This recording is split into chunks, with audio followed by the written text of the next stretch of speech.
నిన్న YCP rowdy మూకలు కావచ్చు, వైసీపీ నాయకులు కావచ్చు, కొంతమంది ఆ గూండాలను వేసుకెళ్ళి ఏబిఎన్ కార్యాలయం మీద దాడికి ప్రయత్నించారు. ఒక రకంగా ఇది పత్రికా స్వేచ్ఛ మీద దాడిగానే చెప్పుకోవచ్చు. ఎందుకంటే పత్రికల మీద దాడి చేయటం అంటే ఖచ్చితంగా ఆ పత్రికా స్వేచ్ఛల మీద దాడి చేయటమే. పోనీ రాధాకృష్ణ అంటే ఏబిఎన్లో గాన ఏదన్నా జగన్మోహన్ రెడ్డి గురించి రాయకూడదు ఏదైనా రాశారా అంటే అలాంటిది ఏమీ లేదు. రోజు ఆ సాక్షి పత్రికలో వచ్చే కథనాలతో పోలిస్తే ఇవి 100కు 200% నయం. ఎందుకంటే ఇందులో కొద్దో గొప్ప వాస్తవం ఉంటుంది. అవసరమైతే కూటమి ప్రభుత్వం తప్పు చేస్తే మీరు ఇది తప్పు చేస్తున్నారని నిలదీసి రాస్తుంటే ఏబిఎన్ పత్రిక. అలాంటి పత్రిక మీద నిన్న అక్కసు వెలగక్కారు. ఏంటి అక్కసు అంటే మొన్న వీకెండ్ కామెంట్లో రాధాకృష్ణ ఒక కామెంట్ చేశారు. ఏంటి ఆ కామెంట్ అంటే అది మహిళలను కించపరిచినట్టుగాను, వైసీపీ ఇళ్లలో ఉన్న ఆడవాళ్ళను కించపరిచినట్టుగాను వాళ్ళు భావించారు. సరే, ఒకవేళ నిజంగానే నిన్న రాధాకృష్ణ అన్న మాటకి వాళ్ళ ఇళ్లలో ఆడవాళ్ళు బాధపడ్డారు లేదా అవమానించారు అని వీళ్ళు బాధపడుంటే దాన్ని కాసేపు పక్కన పెడదాం. జగన్మోహన్ రెడ్డి పదే పదే పవన్ కళ్యాణ్ పెళ్లిళ్ల గురించి, భార్యల గురించి ప్రతి బహిరంగ సభలో మాట్లాడాడు. ఆయన మార్చినట్టు నలుగురి భార్యల్ని మార్చలేం, షర్టు మార్చినంత ఈజీగా భార్యల్ని మార్చలేమని చెప్పి 1 కాదు 2 కాదు జగన్మోహన్ రెడ్డి దగ్గర మొదలు పెడితే పోసాని వరకు అందరూ కూడా పవన్ కళ్యాణ్ వ్యక్తిగత విషయాల గురించి మాట్లాడారు. మరి ఆ రోజు ఏ రోజు గుర్తు రాలేదా? అమరావతి రైతులను, మహిళా రైతులను లకారం భాషతో తిట్టారు వైసీపీ నాయకులు. లకారం భాషతో తిట్టారు. మరి ఆ రోజు అమరావతి రైతులు మహిళలు కాదా? ఇక కొడాలి నాని ఎంత దారుణంగా మాట్లాడతాడో మనందరికీ తెలిసిందే. ఎన్నిసార్లు మహిళలను కించపరుస్తూ మాట్లాడాడో మనందరికీ తెలుసు. వీటన్నిటికీ మించి భువనేశ్వరి గారిని నిండు అసెంబ్లీలో అవమానిస్తే ఇది గౌరవ సభగా మారింది. మళ్ళీ గౌరవ సభగా మారిన తర్వాతే నేను అసెంబ్లీలో అడుగు పెడతానని చెప్పి శపథం చేసి చంద్రబాబు గారు బయటికి వెళ్ళిపోయారు. ఎందుకని? మరి భువనేశ్వరి గారికి ఏమైనా రాజకీయాలతో సంబంధం ఉందా? మరి భువనేశ్వరి గారిని ఎందుకు అవమానించారు? నారా లోకేష్ని అవమానించడం కోసం రాజకీయాలతో సంబంధం లేని భువనేశ్వరి గారిని నిండు సభలో మాట్లాడింది నిజం కాదా? ఏమైంది ఈరోజు? ఆ రోజు అసెంబ్లీలో పగలబడి నవ్విన అందరూ ఈ రోజు ఇళ్లలో కూర్చున్నారు. వెళ్ళిపోయి ఇళ్లలో కూర్చున్నారు. ప్రజలు యాక్సెప్ట్ చేయలే. మరి ఇలాంటి నీచ చరిత్ర మీరు పెట్టుకుని ఇక దీనికంటే దారుణమైంది ఇంకోటి కూడా ఉంది. చెప్పనా?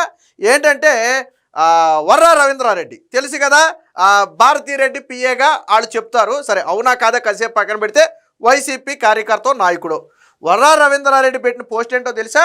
షర్మిల రాజశేఖర్ రెడ్డికి పుట్టలేదు, ఎవరికి పుట్టిందో విజయమ్మని అడగండి, ఎప్పటి వరకు సొంత చెల్లిగా భావించాడు, ఇక నుంచి అసలు చెల్లే కాదు జగన్మోహన్ రెడ్డికి అని చెప్పి ఒక పోస్ట్ పెట్టాడు. మరి ఏం చేయాలి జగన్మోహన్ రెడ్డి? సొంత చెల్లిని అవమానిస్తూ ఎవరికి పుట్టిందో విజయమ్మని అడగమని దారుణమైన పోస్ట్ పెడితే నువ్వు పవర్లో ఉన్నప్పుడు ఏం చేయాలి? నువ్వు మక్కిలు ఎరగొట్టి తీసుకొచ్చి బొక్కలు వేయాలి కదా. వేసావా? వేయలా. ఇకపోతే సునీత మీద అత్యంత దారుణమైన విమర్శలు చేయించారు. సునీత మీద, వివేకా కూతురు సునీత మీద అత్యంత దారుణమైన విమర్శలు చేస్తే ఏపీలో పోలీసులు కేసు తీసుకోకపోతే ఆ వ్యాఖ్యలకు షర్మిల, సునీత ఇద్దరు కలిసి తెలంగాణలో కేసు పెట్టారు. ఇది కదా మన చరిత్ర. సొంత చెల్లిని ఎవరికి పుట్టిందో అడగమని నీ కార్యకర్తలు రాతలు రాస్తే మిన్నుకుండిపోయి చూసినటువంటి చరిత్ర నీది. ఏంటి రాధాకృష్ణ ఇందులో రాసిన వ్యాఖ్య ఏంటంటే, ఇక్కడ బేసిక్గా అది సెటైర్. అంటే పాపం వైసీపీ వాళ్ళ మతిస్థిమితం సరిగ్గా లేకపోవడం వల్ల లేదా మావిగన్ ఫెయిల్యూర్ని డైవర్ట్ చేయడం కోసమో తెలియదు, కానీ వాళ్ళు బేసిక్గానే మావిగన్ ఫెయిల్యూర్ని డైవర్ట్ చేయడం కోసం ఏం దొరుకుద్దని ఎదురు చూస్తుంటే సరిగ్గా సమయానికి ఆ ఏబిఎన్ వీకెండ్ కామెంట్లోని ఒక పాయింట్ దొరికింది. దాన్ని పట్టుకుని రచ్చ చేస్తున్నారు. వాస్తవానికి ఇదంతా డైవర్షన్ పాలిటిక్స్. ఎందుకంటే ఇప్పుడు నేను చెప్పిన వాటితో పోలిస్తే అసలు రాధాకృష్ణ మాట్లాడింది విమర్శే, 100కు 100% విమర్శ. ఏ మహిళను కించపరచలా. ఏం మాట్లాడాడు ఆయన అంటే వైసీపీ వాళ్ళ బుద్ధి ఎలా ఉంటుందో గొర్రె బ్యాచ్ అని చెప్పి చెప్పడం కోసం ఆయన ఏమన్నాడు అంటే, జగన్మోహన్ రెడ్డి నంది అంటే నంది, పంది అంటే పంది అనే బ్యాచ్ ఈ రోజుకి వైసీపీ పార్టీలో ఉన్నారు. వాళ్ళు ఎలా ఉన్నారు అంటే, రేపటి రోజున జగన్మోహన్ రెడ్డి మీ భార్యలు కాదు అంటే చెల్లెళ్ళుగా భావించి పెళ్లి సంబంధాలు చూడటానికి కూడా వెనుకాడని వెన్నెముక లేని బ్యాచ్ వైసీపీలో ఉన్నారు అని ఒక వ్యాఖ్య చేశాడు. దీని అర్థం ఏంటంటే, జగన్మోహన్ రెడ్డి చెప్పేది మంచా చెడా, అవునా కాదా అనే ఆలోచించే ఇంగిత జ్ఞానం, బుర్రలో గుజ్జున్న వాళ్ళు వైసీపీలో లేరు అని చెప్పడం కోసం వాడిన సెటైర్ అది. ఇందులో మీ భార్యను భార్యలు కాదు అంటే చెల్లెళ్ళుగా భావించి పెళ్లి సంబంధాలు చూస్తారు అన్న మాటలో ఎక్కడైనా బూత్ ఉందా నేను అడుగుతున్నా. ఇందులో ఎక్కడైనా రాధాకృష్ణ బూతు మాట్లాడా? ఇది ఎందుకు చెప్పాడు అంటే వాళ్ళకు ఆలోచన శక్తి లేదు, చివరికి సొంత కుటుంబాన్ని కూడా జగన్మోహన్ రెడ్డి కాదు అంటే కాదు అనే రకం ఉన్నారు వైసీపీలో, గుర్రె బ్యాచ్ అనేది అందుకే వాళ్ళని అని చెప్పడం కోసం చెప్పిన ఒక విమర్శ, అది ఒక సెటైర్. దాన్ని సెటైర్గానే చూడాలా. అందులో ఏ మహిళను కించపరచలేదు, ఏ మహిళను తక్కువ చేయలే. భార్యను చెల్లి అంటాం కించపరచడమా? అది బూత ఎలా అయింది? బూత్ నాకు అర్థం కాల. అందులో బూత్ ఏముంది? మీరు బూత్లా భావించారు, ఏం బూత్ ఉంది అందులో? అంటే ఇదంతా కేవలం డైవర్షన్ పాలిటిక్స్. సో దీనికి సంబంధించిన ఒక వార్త కూడా వచ్చింది, ఒకసారి చూద్దాం. ఇది నిన్న ఏబిఎన్ కార్యాలయం మీద దాడి చేస్తుంటే అక్కడ పోలీసులు అడ్డుకునే ప్రయత్నం చేశారు, అది చూడొచ్చు మనం ఇక్కడ. బూత్ నేతల రోతగోల, వీకెండ్ కామెంట్ పై పిచ్చ రచ్చ, వైసీపీ నేతల మానసిక స్థితిని చెప్పటమే ఆ వ్యాఖ్యల ఉద్దేశం. అదే చెప్పా, వైసీపీ నేతలకి ఆలోచన శక్తి లేదు అని చెప్పే ఉద్దేశంలో భాగంగా విమర్శనాత్మకమైనటువంటి సెటైర్ అది. దాన్ని పట్టుకుని వీళ్ళు బూతు ఏది బూతు? భార్యను చెల్లిగా భావించి అనే మాట ఎలా బూత్ అయిందో నాకు అర్థం కాదు. భార్యను చెల్లిగా భావించి అనేది బూత్ ఎలా అయిందో ఎవరైనా బయటకు వచ్చి చెప్తే నేను ఒప్పుకుంటా. ఇదిగో ఇది బూతు అని ఎలా చెప్తారో చెప్పండి. అందులో అది ఒక అంటే మీ బుర్రలో గుర్జు లేదని చెప్పడం కోసం చేసినటువంటి ఒక సెటైర్. ప్రతి సెటైర్లోనూ అర్థాలు ఎతికితే అది సెటైర్ అవ్వదు. అంటే నిజంగానే వీళ్ళ మానసిక స్థితి బాగాలేదని ఏబిఎన్ కరెక్ట్గానే చెప్పాడు రాధాకృష్ణ. ఎందుకంటే వీళ్ళకి ఏది బూతో ఏది విమర్శో తేడా తెలియని పరిస్థితుల్లో ఉన్నారు వాళ్ళు. మహిళలను కించపరచడం కానే కాదు, అయినా నానాయాగి చేస్తున్న వైసీపీ నేతలు అధికారంలో ఉండగా బూతులే వారి ప్రపంచం. చంద్రబాబు, పవన్, లోకేష్పై నిత్యం దూషణలు, నోరు తెరిస్తే లం ముం కో ముతక పదాలే. తమ్మినేను నుంచి పోసాని వరకు అందరిది అదే వరుస. ఆడంగులు అంటూ మహిళలను అవమానించిన రోజా, మొన్నటికి మొన్న చంద్రబాబును దూషించిన అంబటి, నేడు మహిళలకు అవమానం అంటూ దొంగ శోకాలు. మొన్న చంద్రబాబు నాయుడిని ఎంత దారుణమైన బూతు మాట్లాడాడో మనందరం చూసి, అంబటి రాంబాబు మన నోటితో మనం చెప్పలేములే. ఎంత దారుణమైన భాష మాట్లాడాడో, వాళ్ళ ఇంట్లో ఆ తల్లిదండ్రులను ఎంత దారుణంగా అవమానించాడో మనం విన్నాం. ఆ రోజు నోళ్ళు చచ్చుపడిపోయాయా? అది బూత్ అంటే. అంబటి రాంబాబు మాట్లాడారు చూసారా మొన్న చంద్రబాబు గారి మీద, అది బూత్ అంటే. ఇది విమర్శ. భార్యను చెల్లిగా భావించి అనేది విమర్శ. మొన్న అంబటి రాంబాబు మాట్లాడింది బూతు. ఆ రోజు నోళ్ళు మోగబోయాయి. అంబటి రాంబాబుకి మద్దతుగా మాట్లాడారు. చంద్రబాబు గారి ఇంట్లో ఆడవాళ్ళను విమర్శిస్తే తప్పు అని చెప్పాల్సింది పోయి ఆ రోజు మద్దతుగా నిలబడి, ఈ రోజు మాత్రం ఇది బూతు అని చెప్పి వైసీపీ నేతలు బయటకు వచ్చారు. కేవలం డైవర్షన్ పాలిటిక్స్. అంబటి రాంబాబు మాట్లాడినప్పుడు తప్పు రాంబాబు, నువ్వు అలా మాట్లాడి ఉండకూడదు. చంద్రబాబు గారిని విమర్శించడానికి వాళ్ళ ఇంట్లో తల్లిదండ్రులను ఎందుకు విమర్శిస్తున్నావు? చంద్రబాబు గారి తల్లి ఏం చేసింది? నువ్వు అంత పెద్ద బూతు అసలు మాట్లాడకూడదు అని చెప్పి చెప్పాలి కదా. ఆ రోజు మోగబోయారా? ఆ రోజు కమ్మగా ఉందా? ఈ రోజు విమర్శ అయింది. అది భువనేశ్వరిని దూషించి లేని వివాదాన్ని సృష్టించి రాద్ధాంతం చేస్తున్న ఇదే వైసీపీ నేతలు అధికారంలో ఉండగా చేసిందేంటి? శాసనసభలోనే చంద్రబాబు గారి సతీమణి భువనేశ్వరి గారిని అవమానించేలా మాట్లాడలేదా? ఇది భరించలేక చంద్రబాబు గారు ఇది గౌరవ సభలా మారింది, గౌరవ సభలోనే అడుగు పెడతా అని ప్రతిజ్ఞ చేసి బయటికి నడిచారు. విలేకరుల సమావేశంలో ఇదే అంశం ప్రస్తావనకు వచ్చినప్పుడు తన రాజకీయ చరిత్రలోనే ఎన్నడూ లేని విధంగా వెక్కి ఏడ్చారు. నిజానికి అప్పటిదాకా భువనేశ్వర్ గారు ఎప్పుడూ రాజకీయాల వేదికలపై కనిపించింది లేదు, రాజకీయాల గురించి మాట్లాడింది లేదు. అయినా వైసీపీ నేతలు లోకేష్ని గేలి చేసేందుకు ఆయన తల్లిని అవమానించేలా మాట్లాడారు. ఇది వారి చరిత్ర. ఇక పవన్ కళ్యాణ్ను రాజకీయంగా ఎదుర్కోవటం మాని జగన్ నుంచి పోసాని వరకు పెళ్ళాళ్ళు అంటూ అడ్డగోలుగా వ్యాఖ్య చేశారు. మరి ఇది తప్పు కాదని ఎలా అనిపించిందో నాకు అర్థం కాల. జగన్తో రాజకీయంగా విభేదించినందుకు, న్యాయంగా దక్కాల్సిన కుటుంబ ఆస్తుల్లో వాటా అడిగినందుకు సొంత చెల్లి షర్మిలను వదలలేదు. ఆమె పుట్టుక పైన వ్యాఖ్యలు చేసి తల్లి విజయలక్ష్మిని అవమానించేలా వైసీపీ వాళ్లే పోస్టులు పెట్టారు. అయినా జగన్ కిక్కురుమనలేదు. ఇది వైసీపీ ఘనత. అలాంటి వైసీపీ నేతలు ఏబిఎన్లో ప్రసారమైన వీకెండ్ కామెంట్లో మహిళలను అవమానించారంటూ గగ్గోలు పెడుతున్నారు. బూతుపై పేటెంట్ తీసుకున్న పార్టీ నేతలే ఆందోళనలు, ధర్నాలు చేయడానికి పిలుపునిచ్చారు అని చెప్పి ఒక వార్త రాశారు.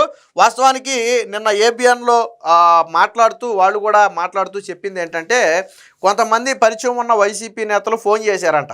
ఫోన్ చేసి ఇది సడన్గా మాకు రాత్రికి రాత్రి పురమాయించారు, మీరు ఎట్టి పరిస్థితుల్లో తెల్లారిపాటికి ఏబిఎన్ ఆఫీస్ దగ్గరికి ఒక 200-300 మందిని వేసుకెళ్ళి అక్కడ దాదాపు 1-2 గంటల పాటు అయినా హైడ్రామా సృష్టించాలి, మన సాక్షిలో ఫుల్గా కవరేజ్ వచ్చేలాగా సోషల్ మీడియా టేకప్ చేసేలాగా మీరు అక్కడ ప్లాన్ చేయండి, కొద్దిగా దురుసుగా ప్రవర్తించండి, అడ్డుకునే ప్రయత్నం చేస్తారు, అయినా కానీ మీరు దురుసుగా ప్రవర్తించండి అని చెప్పి వాళ్ళకి ఆదేశాలు ఇస్తే వీళ్ళకి మైండ్ బ్లాక్ అయిందంట. వీళ్ళేంద్ర బాబు తెల్లారేపాటికి హైదరాబాద్ వెళ్ళిపోవాలంటున్నారు, ఇప్పుడుకిప్పుడు హైదరాబాద్ ఎక్కడ బయలుదేరేది, జనాన్ని ఎక్కడ పోగేసేది అని వైసీపీ నేతలు తలలు బాదుకుని ఏపీ నుంచి జనాన్ని తీసుకురావటానికి అవక ఎంతమందిని తీసుకొస్తారు? కారులో మహాభారతి 3 పడతారు, 4 పడతారు, ఎంతమందిని తీసుకొస్తామని చెప్పి ఇక్కడ పాపం తెలంగాణలోనే కొంతమందిని అద్దెకు కిరాయికి పురమాయించుకున్నారంట. ఒక 50 మందినో 100 మందినో మనం ఏదో మీటింగులకి తీసుకెళ్తాం కదా జనాన్ని, అలాగే ఇక్కడ ఒక 50 మందినో 100 మందినో పురమాయించుకుని అక్కడి నుంచి నాయకులు మాత్రమే కారులు వేసుకుని వచ్చారు. అందుకనే మీకు కార్యకర్తలు ఎవరు వైసీపీ కార్యకర్తలు కనపడరు, అందులో నాయకులు మాత్రమే కనపడతారు, మిగతా వాళ్ళంతా తెలంగాణకి చెందిన వాళ్ళు. ఆ కాసేపు నిలబడాలని చెప్పి అందులో కొంతమంది భయపడ్డారంట, ఈ ధర్నాలు రాష్ట్రోకాలంటే కేసులు అరెస్టులు ఉంటే మీరు రావని. మీకేం భయం లేదు, అలాంటిది ఏమి ఉండదు, గంట సేపు బయటే ఉంటాం, మనం బయటే ఫ్లే కార్డులు పట్టుకుని నిరసన వ్యక్తం చేసి వెనక్కి తిరిగి వచ్చేయడమేనని చెప్పి వాళ్ళతో చెప్పి తీసుకెళ్లారంట. ఇది వాళ్ళ చరిత్ర. అంటే మావిగన్ ఇష్యూని డైవర్ట్ చేయటం కోసం జగన్మోహన్ రెడ్డికి ఇది ఒక ఆయుధంలాగా దొరికింది. అందుకని ఏం చేశాడు, రాత్రికి రాత్రి వైసీపీ నేతలకు ఆదేశాలు ఇస్తే పాపం వాళ్ళు సచ్చి చడి తిని తినక అర్ధరాత్రి బయలుదేరి తెల్లారి గంటలకల్లా ఏబిఎన్ ఆఫీసుకి చేరుకున్నారు. అది కూడా మళ్ళీ అందరూ ఒక చోట ఆగి అందరూ పోగైన తర్వాత మళ్ళీ ఒక్కొక్కటి వెళ్తే తీసుకెళ్ళి ఎక్కడ బొక్కలేస్తారని భయం వీళ్ళకి తెలంగాణ పోలీసులు. అందుకని అందరూ వచ్చేదాకా ఆగి సగ గుంపుగా ఒకేసారి ఏబిఎన్ ఆఫీస్ దగ్గరికి వెళ్ళి ఫ్లే కార్డులు పట్టుకుని ఇవన్నీ రెడీ చేసుకున్నారనమాట. రాత్రికి రాత్రి రెడీ చేసి ఫ్లే కార్డులు అయ్యి నాకు తెలిసి సాక్షి ఆఫీస్ నుంచి పట్టుకొచ్చి ఉంటారు ఆ ఫ్లే కార్డులు గీ కార్డులు అన్నీ కూడా. విచిత్రం ఏంటంటే ఏబిఎన్ ఆఫీస్కి సాక్షి ఆఫీస్ ఎంత దూరం ఉందో సాక్షి ఆఫీస్కి ఏబిఎన్ ఆఫీస్ అంతే దూరం ఉంది. ఇదే మాట నిన్న నారా లోకేష్ కూడా చెప్పాడు. సాక్షిలో నిత్యం లెగిస్తే నరాసుర రక్త చరిత్రను రాశారు కదా అప్పుడు, అయినా కానీ ఏ రోజు దాడి చేయలేదు కదా. నరాసుర రక్త చరిత్రను రాస్తే దాడి చేశారా? నిత్యం నువ్వు లెగిస్తే చంద్రబాబు గారి మీద, పవన్ కళ్యాణ్ మీద, లోకేష్ మీద దారుణమైన రాతలే కదా, అసత్య రాతలు, ఫేక్ రాతలే కదా, అయినా ఏ రోజు వెళ్ళలేదే. నీకు నిజంగా వీకెండ్ కామెంట్లో మాట్లాడింది తప్పు అనిపించింది నీకు అనిపిస్తే నువ్వు లీగల్గా నోటీసులు, లీగల్గా వెళ్ళి తప్పులేదు, నువ్వు లీగల్గా ఒక నోటీస్ ఇవ్వు, దీనికి వివరణ ఇమ్మని అడుగు. ఒకవేళ ఆ వివరణతో నువ్వు సంతృప్తి చెందకపోతే అప్పుడు లీగల్గా ముందుకెళ్ళి తప్పులేదు. కానీ వీళ్ళు లీగల్గా వెళ్ళే దమ్ము లేదు. నిన్న ఎందుకు లీగల్గా వెళ్ళలేదు, ఎందుకు స్టేషన్లో కేసు పెట్టలేదు? మరి ఏబిఎన్ రాధాకృష్ణ మాట్లాడింది తప్పు అని లీగల్గా ఎందుకు వెళ్ళలేదు అంటే కోర్టు మొహం మీద కొడద్ది. ఏమయ్యా, తల్లిని చెల్లిగా భావించి, భార్యను చెల్లిగా భావించి అంటే అందులో బూత్ ఎక్కడుందని చెప్పి కోర్టులు మెట్టితో కొడతాయని భయం వేసి వీళ్ళు లీగల్గా వెళ్ళాలి కదా. నువ్వు అంత ధర్నాలు రాష్ట్రోకోలు చేసే బదులు లీగల్గా కొట్టు. నీకు బలగం ఉంది కదా, నీకు బలగం ఉంది. జగన్మోహన్ రెడ్డి బాగా డబ్బు ఉన్న మనిషి, లీగల్గా ఆరితేరిన మనిషి, అన్నింటిలోనూ ఆల్రెడీ ఆయన కేసుల్లో ఉన్న పెద్ద పెద్ద లాయర్లు ఉన్నారు. ఒక లాయర్ను పట్టుకుని లీగల్గా వెళ్ళొచ్చు కదా, వెళ్ళలేరు. ఎందుకంటే అది నిలబడదు, వాళ్ళకు కూడా తెలుసు. కానీ సాక్షికి సోషల్ మీడియాకి కంటెంట్ కావాలి కాబట్టి ఏబిఎన్ ఆఫీస్ ముందు ధర్నాలు. ఇంతకీ విషయం ఏంటంటే మావిగన్ ఇష్యూని డైవర్ట్ చేయడానికి ఎంతకాలం డైవర్ట్ చేస్తారు?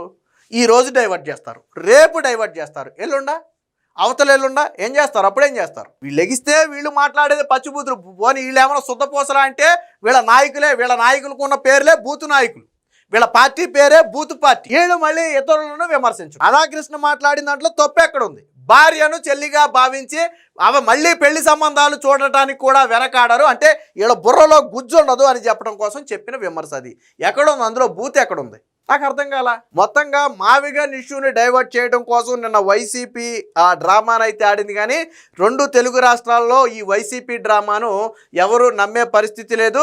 జగన్మోహన్ రెడ్డి మావిగన్ ట్రోల్స్ నుంచి